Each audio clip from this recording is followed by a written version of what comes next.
Hello guys, welcome back to AK studio. എവിടെ നോക്കിയാലും remote.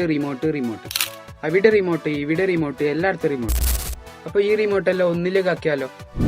എല്ലാം കഴിയില്ല, കുറച്ച് സ്വിച്ചുകൾ മാത്രം. അപ്പോൾ അതെങ്ങനെ നോക്കിയാലോ? ഇവിടെ ഞാൻ കേരള വിഷൻ്റെ റിമോട്ടാണ് എടുക്കുന്നത്. ഇവിടെ വലതുവശത്തെ പവർ ബട്ടൻ്റെ താഴെ സെറ്റ് എന്നെഴുതിയ ഒരു ബട്ടൺ കാണാം. അത് 10 സെക്കൻഡ് അമർത്തി പിടിച്ചാൽ ആ ലൈറ്റ് ബ്രൈറ്റ് ആവുന്നതാണ്.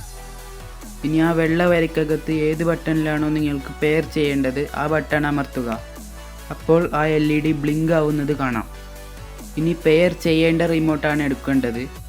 എൻ്റെ കയ്യിലുള്ള റിമോട്ട് ശരിയില്ലാത്തത് കൊണ്ട് ഞാനിപ്പോൾ മൊബൈൽ ആപ്പാണ് ഉപയോഗിക്കുന്നത്. ഇനി 2 റിമോട്ടിൻ്റെയും IR ബ്ലാസ്റ്റർ അടുത്തടുത്ത് വരുന്ന വിധം വെച്ചതിന് ശേഷം പെയർ ചെയ്യേണ്ട ബട്ടൺ പ്രസ് ചെയ്യുക. അപ്പോൾ ആദ്യത്തെ റിമോട്ടിൻ്റെ ലൈറ്റ് ബ്ലിങ്ക് ചെയ്യുന്നത് കാണാം. ഇതിനർത്ഥം അവ തമ്മിലിപ്പോൾ പെയർ ആയിട്ടുണ്ട്. ഇനി അതുപയോഗിച്ച് നിങ്ങൾക്ക് TV കൺട്രോൾ ചെയ്യാവുന്നതാണ്. അപ്പോൾ ഈ വീഡിയോ നിങ്ങൾക്ക് ഇഷ്ടപ്പെട്ടെങ്കിൽ തീർച്ചയായും ലൈക്ക് ചെയ്യുക, ഷെയർ ചെയ്യുക, സബ്സ്ക്രൈബ് ചെയ്യുക.